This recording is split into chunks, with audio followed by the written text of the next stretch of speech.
Hey guys, Mark Rodriguez here, and with me is... GP Channel smells Ninja GP and call me Wendy. Hey guys. Yep, and today we're going to go over the 5th episode of Dragonball Daima, and a lot of stuff's going on here and there, and I'll need some help building into gaps, a lot of stuff mentioned and discussed and everything. So we start off with the big reveal, of course, that the girl that was trying to help the villagers and stuff with the demons and all that, and, you know, Goma's soldiers and all that, she finally took off her mask, and we see it's like this young girl, and, you know, they all meet and everything, and Goku and them, well, they gotta go to where they're going, but she's like, she wants to join them, even though Glorio keeps telling her to, like, stay away or mind your own business or whatever, but she says, like, I know how to get to the castle, though, because, you know, Goku brought up the castle. Yep. And, and it's funny because she was like, hey, don't tell her that shit. Yeah. Like, I was like, shut up, useless. And it's kind of interesting because, so I guess she's a demon too, because, you know, the demon world, whatever, so she's like 82, even though she looks like a kid. Yeah. And that comes up a bit during the episode a couple of times. And then, one thing I did find interesting is that when they ask the characters' names, Kyle Sheen actually call himself Sheen, which I'm kind of surprised, because I always thought that, I know a lot of people think that that's his real name, but at least the way I always saw it until now was that back in the martial arts tournament, that was just like the fake name he gave, because obviously he's not going to call himself the Kaioshin, which is kind of like the god of worlds, or the supreme god of worlds. Well, maybe that's why too, because he doesn't want it to be known. Yeah, it could be. It could be.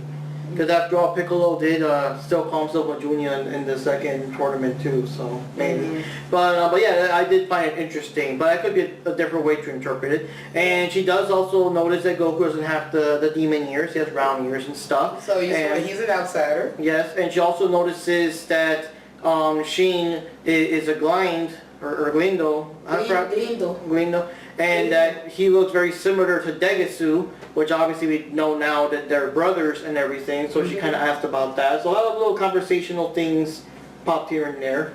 And it turns out that when he gets to the castle, Glorio is like, yeah, you know what, you're done, little girl. They're not going to let you in.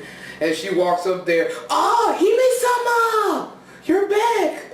And Hime in Japanese means princess, so yeah, she's the princess, the daughter of the king there, which is why she could, you know, got them back to the castle with the path that she took. You know, that would have been easier than the one that Glorio was going to take the route to. And she's also a magic, she can use magic a little bit, but not very strong with it. Yeah. And she's good with tinkering with machines and all that stuff, so I know it's going to be wrong of me to say she is Demon World Bulma. Yes.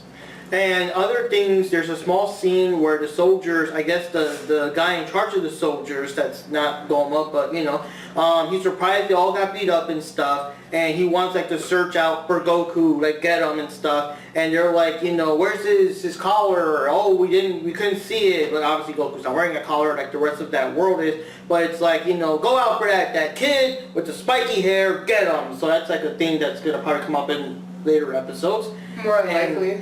Yeah. So they go see the king, and the king is, you know, surprised by Goku at the appearance, because this is supposed to be the person that is powerful enough to defeat Majin Buu and everything. And apparently, since he did rescue Panzy, he's like, oh, they can, you know, you can marry her if you want later on. And she's like, what the hell? You can't make those kind of decisions. I'm talking about when you grow up. And I'm thinking, she's already 82. How old did they get before you start actually looking like adults? But I think it was hilarious because Goku said, hey, I'm already married. I got kids. It was like, what? This person got 2 kids already? You're a child. How do you have children and marriage? Yeah. And then that's when Kyle Sheen explained how they were wished to be young again, so they're adults in, you know, their world and all that. Yeah. So then from there, of course, we were kind of expecting this to happen. That they were like, okay, you know, before we do all this, and Goku goes out to fight the Tamagamas that are taking the 3 different Dragon Balls. Yeah, the Tamagamis, and they were saying, like, we figured that was going to get to the point he has to prove himself that he beat Majin Buu, and that he is that strong, because you know the Tamagamis are considered like these super powerful, invincible warriors that no one can even hope to defeat. So Goku's like, there's only 3 of them, I can take them. You know, so they're kind of like Yeah. You know. So he let up so the king, Panzy's father, say, go up against all of his guards or whatever. Yeah, and there's like a whole arena full of warriors. And he was saying put down your weapons, no killing. He was telling them that, but Goku said, this just be training for me. Let them keep their weapons. Of course, he beats all of them except for the one guy. Afterward, no. Yeah. I'm not fighting this kid. Okay. So that's the thing. We have a big old fight, epic fight scene. Goku going fast with martial arts and stuff. He's getting more used to his body. The people eventually are kind of, grab his limbs. So they're all pinning him down and stuff. And then Goku turns Super Saiyan so powerful that just the transformation sends everyone back for a second. He turns back to normal, but just that burst sent everyone flying back. And then Goku also did the Sanso Ken, the teleport thing, when the guy hit him with the club, teleports behind him and hits him, just blink, and sends him flying back or whatever. Yeah. And that just shows that Goku is, of course, getting better and better at controlling his body. Yeah. So they get a plane for them, and they're all get ready to go on the plane. But they do mention that they have other people that are coming soon or whatever. So there's this new character, I forgot his name too. Yeah, this new character that appears that the king calls up, and I guess he must have special teleportation powers, because the whole thing is that since this ship is not the same one that was stolen earlier, like the one that they first arrived in, when they go to meet the giant flying fish thing, it's gonna require another PIN number. And again, they have the situation where Bulma and then don't know what the PIN number is or whatever. Yeah. So this person apparently, I'm assuming he can teleport or something. Apparently he's going to have the ability to go faster to get Bulma under rest and bring him back. And he has this little radar thing, almost like a to show Google Maps thing. To show exactly where he's going to be going. Yeah, to Goku, and they were describing it, and he was like, okay, so I gotta go here. That's far, so they're gonna need a ship. So he's gonna get a ship, go get them, and bring them back because, like I said, they don't have, mentioned they don't have the PIN number to get through the warp. So so they decided to just go on ahead of them, and they said that the others can catch up. Goku said, hey, they can just catch up to us when we get there. So after everything is decided, Goku, Sheen, and Glorio are about to leave. Then Panzy decides to join them, much against her father's wishes. Like, you can't go, you'll get in the way. Hey, I want to see Goma get taken down, so I'm going. Yeah. And besides, I'm good with machines. Yep. And then Goku asks if Glorio's good with machines. That's not his forte. So yes, for better or for worse, they do need Panzy, so she comes along. Which makes sense. And that's what, see, like I said, I'm enjoying Goku in this so far. Yeah. It's not GT. Yeah. And I think one thing you were mentioning is that, so we got the, Demon World version of Ox King with the father, Demon World version of Bulma with Panzy, and the Demon World version of Emo Trunks with Glorio. No, get it straight. Emo Future Trunks. Yeah, Emo Future. So everyone gets in the ship, but Panzy, of course, packs a whole bunch of shit. She even had herself a boombox. Yeah. You saw the boombox. I was like, hey! Yeah, you're flying, you gotta get some good tunes.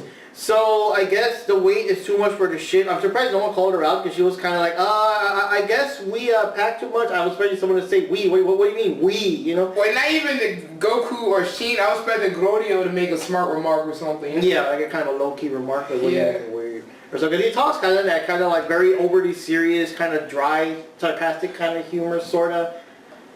So he wouldn't be yelling, it's your fault. He'd be like, what do you mean we? Or something like that. Yeah. Or you're the one that packed too much, or I don't know. But anyways, the ship is starting to crap out on them, and it's smoke and stuff, and they fall and crash. And I guess that's a cliffhanger for now, as to see what else is going to happen. But we do know now that they are headed to get the first Dragon Ball of that Demon World, and the third Demon World happens to be the largest of them all. As it was pointed out, yeah. Yeah. Another smaller thing that we saw, there was a little scene that I guess some demon lady that works for Goma was reading a bedtime story to Baby Dende. Dende. And I guess she was just reading it all flat. you know. And then Goma's like, no, she, read it with feeling, like you would read to a child. You make the voices, you act out the characters, and she's just like, oh, I'm sorry. Then she started reading it more animatedly, and then, Goma's pretty much saying, like, hey, he can make the Dragon Balls, so we got, make sure everything's good, because when he gets older, he can, create Dragon Balls and all that stuff. That's like,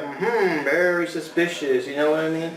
So yeah, see what happens. So they're going to be stuck somewhere. We know where they're going. Everyone's looking for Goku, so this might be a chance for them to catch up to him. Yeah. I do want to see the confusion, though, because like I said, everyone in that world, I guess, has like some kind of collar that we saw in the last episode. We tried to run away, they'll zap you or whatever. So they'll probably be surprised to see that Goku doesn't have a collar, and neither does any of the other, like Kyle Shin or Glorio in them. So that's interesting.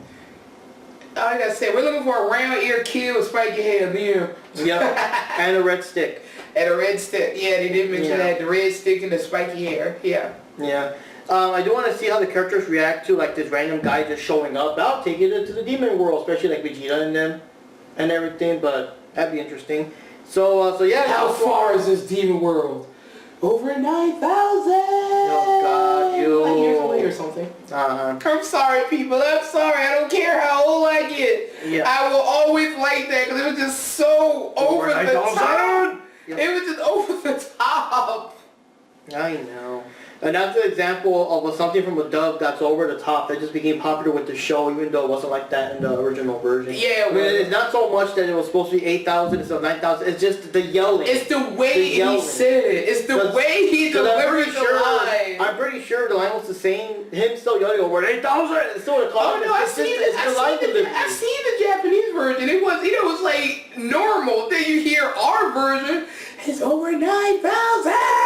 What? 9,000? Are you sure, Vegeta? Like all that stuff. I know, they just overdid that one. Yeah. But sorry guys, went off on a little tangent. Yeah, but it's Dragon Ball. We love us on Dragon Ball. So anyways guys, this is Mark Rodriguez signing off here. And this is Joopy Chan, also known as Ninja Joopy, or you call me Wendy. See you guys next time for next week's episode of Daima. Yep, and yes, you can tell we're really enjoying the series. We're enjoying the action, the characters, the stuff, and yeah, we can't wait for episode 6. And I'm expecting some clashes between Panzy and what was it, Glorio. Oh, but I'm thinking because... And I'm talking about with these two as well. Yeah, and of course when Bulma comes, because she's good with the machines and all that other stuff, those two probably going to clash at some point. Yeah, too. I'm kind of curious about that. Like, they're going to get into her spaces and stuff like that. You know, like maybe Bulma was like, hey, maybe we should tinker it this way. And she said, well, I know what I'm doing. This is from my territory. No, this and that, you know. One thing I also...